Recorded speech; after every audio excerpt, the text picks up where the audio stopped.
তাদের ভালো খেলা উপহার দেওয়ার জন্য প্লেয়াররা নামার সাথে সাথে চারিদিক দিয়ে আপনার করতালি দিয়ে তাদেরকে একটু উজ্জীবিত করবে। একটু স্টিক হয়, টাইমের সঙ্গে আপনার চলুন, একটু নামান। বারবার বলছে না তো, বলার একটা ধৈর্য লাগে।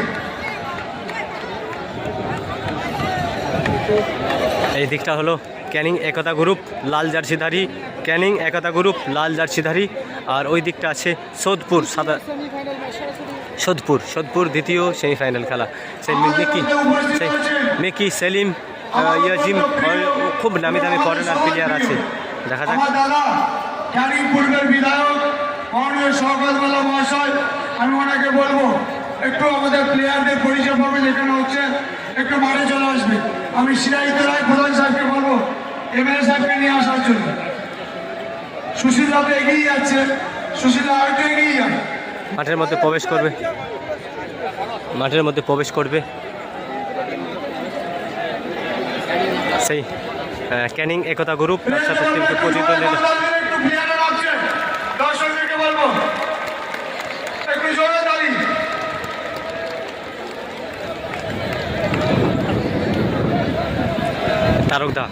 তারকদা আপনারা একটু গোল করে দাঁড়িয়ে যান প্রতি বছরের মতো।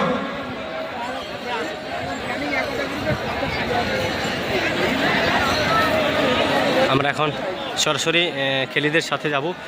লাল জার্সি পরিচিত হলো ক্যানিং একতা গ্রুপ, তাদের তারকদা। আমি সেই ৭৭ নাম্বার জার্সি বলবো। এবং অল্প আছে প্রতিদিনের মতো আমরা গোলাপ ফুল দিয়ে আমাদের প্লেয়ারদেরকে আমরা একটু উজ্জীবিত করবো। এরই নাম সেই বাঁ দিক দিয়ে তারকদা। গোলাপ ফুল দিয়ে আমাদের দর্শকদের আমাদের ছেলেরা দিচ্ছে, এবং ডান দিক দিয়ে আমি আমাদের যারা বিশিষ্ট ব্যক্তিবর্গ আছে তাদেরকেও বলবো আপনারা একটু এগিয়ে আসুন, হাতে হাতে করে আপনারা একটু হ্যান্ডশেক করে নেবেন। আমাদের প্লেয়ারদের সঙ্গে আমাদের বিশিষ্ট ব্যক্তিবর্গ, টেকনিক্যাল কমিটি, জনপ্রতিনিধি সবাই মিলে মোহাম্মদ সেলিম করছেন। আমি তার আগে মেকি এখন পরিচয় পর্ব, অর্থাৎ প্লেয়ারদের পরিচয় পর্ব হয়ে যাচ্ছে। এখন প্লেয়াররা তারা কিছুক্ষণের মধ্যেই এই মাঠেতে দ্বিতীয় সেমিফাইনাল খেলা অংশগ্রহণ করবে। কিন্তু লাল জার্সি পরিচিত ক্যানিং একতা গ্রুপ তার সাথে তীব্র প্রতিদ্বন্দ্বিতা করবেন AR7 অর্থাৎ সোদপুর। এই টুর্নামেন্ট আজকে দ্বিতীয় সেমিফাইনাল, একদিন পর ফাইনাল। আপনার মূল্যবান বক্তব্য, আপনার মুখ থেকে দু একটি কথা দর্শকদের উদ্দেশ্যে বলার জন্য অনুরোধ করছি। বিপ্লব মাই দাও। দেখা যাক দুটো টিমের মধ্যে টিম কোনটা ওয়েট রয়েছে, কোন টিমের মধ্যে সৌন্দর্য আজকের ফুটবল খেলবে। দেখা যাক আমাদের সেই CR7 অর্থাৎ ছোট নেইমার। আমরা দেখেছি ছোট নেইমার, তিনি কিন্তু আজকের এই ফুটবল মাঠে খেলবে এবং খুব ভালো ভালো ফরেনার আছে। এবং আজকের এই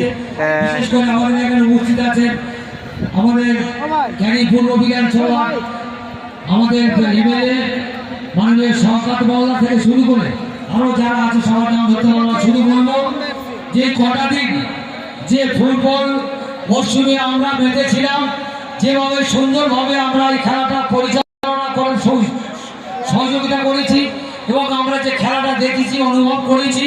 আজকের সেমিফাইনালের শেষ খেলা, এরপরে ফাইনাল খেলা দেখবো। আজকের খেলাটা বিগত দিনের খেলার মতো আজকের পরিবেশ সুন্দর করে রাখবো, এই কথাটুকু বলে সবাইকে নমস্কার সালাম জানিয়ে আমি আমার নিবেদন শেষ করলাম। ধন্যবাদ। আমরা এবার মাননীয় বিধায়ক আমার প্রিয় দাদা শওকত মোল্লা সাহেবকে বলবো দর্শকদের উদ্দেশ্যে এবং প্লেয়ারদের উদ্দেশ্যে আপনার মূল্যবান কিছু কথা বলার জন্য।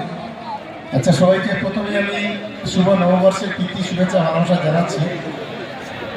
সঙ্গে সঙ্গে ধন্যবাদ জানাচ্ছি আমার ছোট ভাই পরেশ দাস, উত্তম দাস সহ এই টুর্নামেন্ট কমিটির সকল সদস্যদের।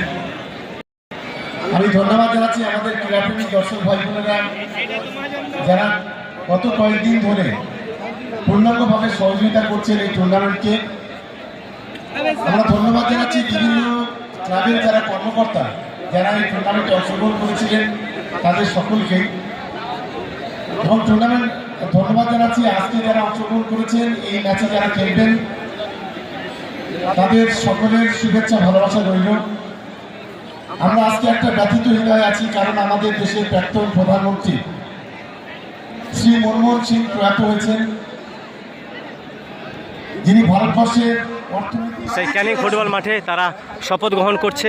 আজকের সেই শপথ গ্রহণ ক্যানিং ফুটবল মাঠের দ্বিতীয় সেমিফাইনাল খেলা সোদপুর।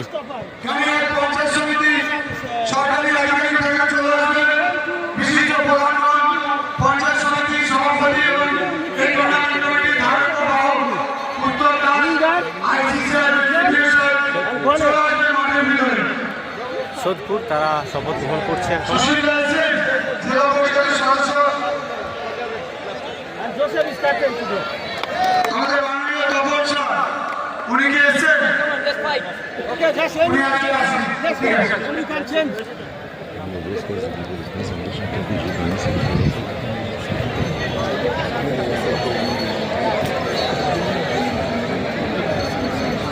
তারা শপথ গ্রহণ করছে এখন। শপথ গ্রহণ চলছে দ্বিতীয় সেমিফাইনাল খেলা। ক্যানিং স্টেডিয়াম থেকে সরাসরি দেখছেন বাঙালির প্রিয় খেলা ফেসবুক পেজ সেই মেকিপুরে। চলো ক্যানিং